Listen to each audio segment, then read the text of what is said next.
कुछ नहीं कर पाओगे, सरकार ऐसी चल रही है। लेकिन अगर 1700 में 500 लोग हो गए तो मैं तुमसे कह रहा हूँ कि किसी की औकात नहीं है कि तुम्हें लाठी चला दे। मानिए जो 72 साल की गंदगी है साफ करने में थोड़ा समय लगेगा। जिस तरह से हमारे देश को कांग्रेस ने बर्बाद किया, बात को ध्यान से समझना। आज ये कांग्रेस की देन है कि आज आप तुम लोग गुलाम बने बैठे हो। ये देन ना बीजेपी समाजवादी की नहीं है, ये तो सब बात की पार्टी है। बात को समझिए, सबसे पुरानी पार्टी कौन है? कांग्रेस। तो किसकी देन है?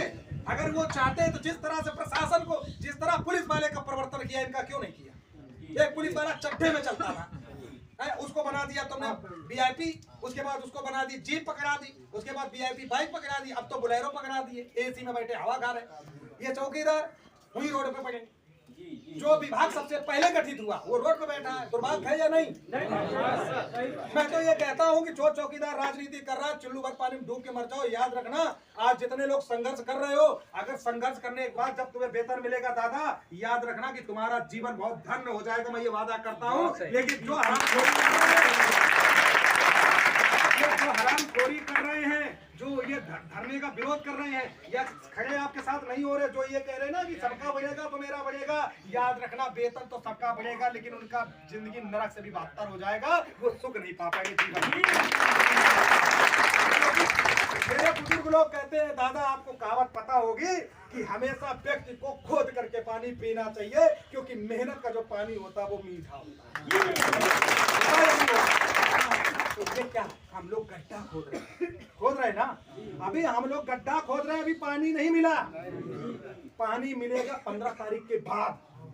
बात को समझिए। और हम आज आपसे वादा करते हैं, लखनऊ की धरती पे अगर 5000 से ऊपर की संख्या पहुंचा दी तो 2026 में मैं कह रहा हूँ वेतन आपके हाथ। राष्ट्रीय एकता जिंदाबाद, राष्ट्रीय एकता चौकीदार जिंदाबाद, जिंदाबाद, अन्नू भैया जिंदाबाद। क्योंकि मैं वही बात आपसे नाप तोल के बोलूंगा। योगी सरकार को सीधा स्टेटमेंट दिया है ट्विटर से लेके हर जगह और वीडियो में कि जरूरत पड़ेगी कि जो मेरे साथ सदस्य मेरे चौकीदार है, जरूरत पड़ेगी तो मैं खुद बॉर्डर पे पहुंचने के लिए तैयार है, या तो मार के आएंगे। भारत माता की, भारत माता की। अन्नू भैया संघर्ष करो, हम तुम्हारे साथ हैं। अन्नू भैया संघर्ष करो, हम तुम्हारे साथ हैं। जब तक हमारे अंदर ज्वाला नहीं भड़केगी तब तक ये पुलिस वाले सुधरने वाले नहीं है। आपने के अंदर एक, आपको पता है हर एक व्यक्ति के अंदर एक ज्वाला है, पर उसको भड़काने वाला कोई नहीं है तो, लेकिन वो अंदर ही अंदर जला लेते हैं, बाहर नहीं निकालते। ये साहब से डर जाएंगे, साहब हमको मुकदमा देंगे। बात समझना मेरी बात, ना दीवान की औकात, ना एसएचओ की औकात, ना सीओ की औकात, ना कप्तान की औकात जो तुम्हें नौकरी से निकाल दे। आज क्लियर कान खोल के सुन लो, बहुत क्लियर कह रहा हूँ। आपको कब निकाल सकता, आप सुनो।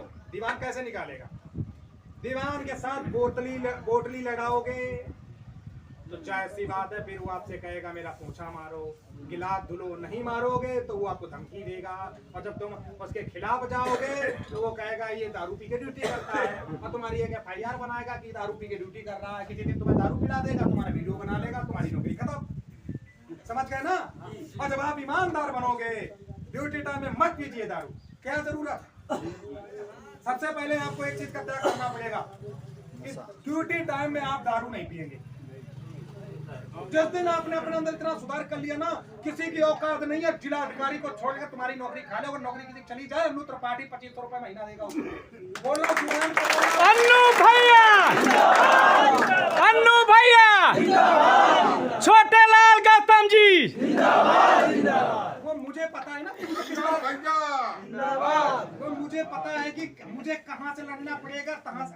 ये कहा कि वेतन बढ़ने से काम नहीं चलेगा। चलो मान लेते हैं आपको 20,000 उन्होंने वेतन दे दिया, पता लगा आपकी गांव वाली ड्यूटी उठा के 20 किलोमीटर कर दी, तो आपका पता है डीजल पेट्रोल कितना लगेगा? लगेगा आने जाने में कितना समय लगेगा? 12 घंटे ड्यूटी वहां करवाएंगे, 2 घंटा लगेगा जाने में और 2 घंटा लगेगा आने में। तुम्हारे 16-17 घंटे रास्ते में गुजरे, 2 घंटा फैमिली को देने जाओगे, 3 घंटा सो गए, या तो बीमार हो गए या तो मरने लगोगे। बताओ गलत कह रहे हैं हम आप? इसलिए वेतन से पहले अपनी व्यवस्थाओं को चेंज कीजिए। क्या करना है? व्यवस्थाओं को चेंज कीजिए। व्यवस्था नंबर 1, आज हाथ वही उठाना जिसके अंदर मर्दानगी हो, और अगर मर्दानगी नहीं है, आपको अगर बुरा लग रहा है तो मेरी तरफ से 4 रोटी और खा लेना, मुझे गरिया देना। मैं एक बात कहता हूँ, अभी नहीं मैं बताऊंगा तब आप ज्यादा उठाइएगा।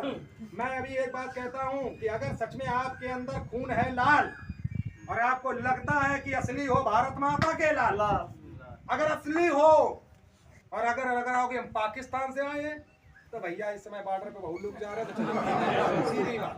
लेकिन अगर सच में भारतीय हो और भारत में पैदा हुए हो, इस मिट्टी में जन्म लिया है, भारत माँ की लाल कहने वालों, याद रखना कि आने वाले समय में मैं ये चाहता हूँ कि ये शासन प्रशासन ये कहे, जवानों तैयार हो जाओ। जब तुम्हें जवानों बोलने लगे तो ये औकात जब देखूंगा ना, तुम्हें जब सीना ऐसा चौड़ा होगा, मैंने इनके लिए भारत माता की, भारत माता की, अन्नू भैया, अन्नू भैया। मैंने हरदोई में आह्वान किया अपने चौकीदारों के लिए, जिस तरह से पहलगाम में आतंकी हमला हुआ, आप लोग निंदा करते हैं ना, लेखा जो का एक खाते में पेमेंट ले रहा हूँ ताकि मुझे कोई उंगली पकड़ के ये ना कहे कि अन्नू तुमने पैसा मेरा बर्बाद कर दिया। जो धरना करवा रहा हूँ मैंने सीधे बोल दिया कि 30,000 के आसपास मेरे पास बजट आया आपके चौकीदार का, 30,000। तभी हिम्मत आई मेरी, न तो बनना भैया ये लाख रुपए कौन झेल पाएगा, मेरी तो हिम्मत तो थी नहीं। मैंने सोचा था कि कोई नहीं देगा तो इको गार्डन चलेंगे, इको गार्डन फ्री सेवा है भैया, वहाँ कोई पैसा नहीं लगना, आप समझो। लेकिन बाहर भैया करेंगे, अगर भौकाल दिखाओगे तो पैसा तो खर्च होगा। 30,000 की व्यवस्था के आसपास बनी, मैंने तुरंत ठान लिया कि हाँ काम करना है, ठान लिया। हमने साफ शब्दों में कहा कि जितना भी काम वहाँ पे होगा सबका बिल बनेगा, 1-1 रुपए का बिल बनेगा। कोई पदाधिकारी की भी औकात नहीं कि 1,000 रुपए गबन कर ले। आपको समझना, जो भी बिल बनेगा वो बिल के दौरान जितना भी पेमेंट वहाँ कलेक्शन होगा, जो लोग वहाँ पर डोनेट करेंगे, उन सबका वहाँ हिसाब किताब करने के बाद यदि कहीं अगर पैसा बच भी गया तो आपके सामने बता दिया जाएगा कि इतना पैसा बचा है। और मैं आपसे वादा करता हूँ कि आपके संगठन में ही वो समर्पित होगा, क्योंकि 15 के बाद अगर किसी भी जनपद में मीटिंग भी करने जाऊंगा तो आपके ही काम में ही पैसा। अन्नू भैया, अन्नू भैया, छोटे लाल गौतम जी, गंगाराम भैया जिंदाबाद, कन्हैयालाल राष्ट्रीय अध्यक्ष। आप लोग एक बात बताओ, ईमानदारी से बताना और झूठ बोलना नहीं मुझसे। जैसे मैं साफ बोलता हूँ, डंक के चौटाई से ही बोलना। मैं ऐसा इंसान हूँ कि जब मैं अच्छे मूड में होता हूँ तो आपने देखा होगा मैं वीडियो में मजाक भी कर लेता हूँ, लोगों से हंस भी लेता हूँ। लेकिन जब तकलीफ से भरा रहता हूँ तो हंसी आती ही नहीं, आप यकीन मानिए, तकलीफ होती है। आज आप ईमानदारी से आप लोग ये बताइए, अगर संगठनबाजी आप लोगों को करनी है तो भैया कोई बातें नहीं थी।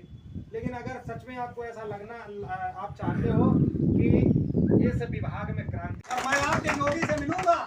आप जो लोग लिखवा कहते हैं ना, क्यों आप जा रहे योगी से मिलने, कई भौकाल मारते हैं, योगी के दरवाजे में नहीं घुस पाते। और हमारी सारी सेटिंग चल रही है, दिलदार भाई से ज्यादा कोई नहीं जानता। एक मंत्री से मैं मिलवाता हूँ। मैं तो कहता हूँ जितने बड़े का नेता बने, इनकी औकात हो तो जाके मंत्री से मिलके दिखाओ पर्सनल। ऐसे बाहर तो कोई भी मिलके फोटो खींच लेता, बात को समझिए। टेबल पे बैठो, 20 मिनट बात करके दिखाओ। और मैं तो मंत्रियों को जाता हूँ और मैं चैलेंज करता हूँ, जितने भी भाई हैं, जिसको भी कभी ऐसी कोई समस्या होगी, डायरेक्ट मंत्री के पास तुम्हारा एप्लीकेशन ना दिलवा दिया तो नाम बदल गया। राष्ट्रीय अध्यक्ष, राष्ट्रीय अध्यक्ष छोटे लाल गौतम। आज यकीन मानिए, ये जो धमकीबाज, जो बहुत बड़े धमकीबाज हैं। अच्छा आप बताओ, जिसके पास पकड़ हो, जिसके पास आप लोगों के आशीर्वाद से एक ऐसा हथियार है सोशल मीडिया का, है, आपको लगता है कि हम उससे डरेंगे? नहीं डरेंगे। बात समझिए, आप तक उनका भूसा भर देते। आप ये बताइए, आप हमें गाली दे सकते हैं, अगर मालिक उदाहरण तो पहली बात तो किसी को गाली देनी नहीं चाहिए, हम तो नहीं कभी सलाह देते। लेकिन अगर तुम्हें शौक है कि नहीं अन्नू को गरियाना, होता क्या है ना कि हो सकता है लोगों को पैसा मिल जाता है, गाली देगा उसको, आप समझो यही हो ही रहा है। सुनो, अब मेरी बात सुनो, तकलीफ कब पहुंची हमें? वैसे नहीं पहुंची। अगर कोई व्यक्ति गाली हमें दे रहा होता तो मैं ये सोच लेता जब मोदी को कर जा रहे तो हमें क्या मिसाल है। बात तो समझिए, कोई जब एक शब्द मेरा आज भी छलनी कर रहा है, लेकिन मैं वादा करता हूँ जिस दिन आपकी लड़ाई जिता लूंगा ना, उनका घर बर्बाद कर दूंगा। फिर भले आप लोग कहने लगना कि भैया चौकीदार बहुत मुझे शर्म आती है बताने, मुझे पता ये बात अच्छी लग रही है आप लोगों को। ये किसके लिए सुन रहा हूँ, आप ही लोगों के लिए सुन रहा हूँ। मैं तो सम्मानित आदमी था भाई साहब, ये महारानी जान रही है। मैं कहता हूँ अगर मैं एक भी शब्द इसमें झूठ बोल रहा हूँ तो माता रानी मेरा परिवार भी देख रही है और मुझे भी देख रही है, तो मेरा सर्वनाश हो जाएगा अगर मैं गलत कह रहा हूँ। लेकिन मैं इस माँ के सामने कह रहा हूँ कि आपके विभाग के खातिर मेरा 1.5 लाख रुपए का धंधा चौपट होकर के आज मैं 10,000 का भी आदमी नहीं हूँ। मैं कैसे झेल रहा हूँ, क्या झेल रहा हूँ, ये आपको नहीं पता, नहीं झेल रहा हूँ। कहा गया है कि दंड जो है अनेकों अनिय पाप दोष न गिनिए, यदि ये अपराध कर रहे हैं तो अपराध का दंड इन्हें मिलना चाहिए। दूसरी बात, जब कभी मैं समस्या में ज्यादा फंसता हूँ, या मान लो कहीं लगा कि कहीं लंबे दूर जाना है, मोटा पैसा लगना है, बात समझिए, तो मैं गर्व करता हूँ अपने उन 11 लोगों का जिसमें हमारे गौतम जी हैं। ये 11 जो पता है आपको, अगर बता देंगे तो आपको ये लगेगा कि ये आपके 11 लोग हैं कैसे। अगर 1,000 मांगा तो 1,000 दिया, 2,000 मांगा तो 2,000 दिया, क्योंकि इसलिए दिया, इनको पता है कि मेरा दिया पैसा गलत जगह यूज नहीं होगा। भाई साहब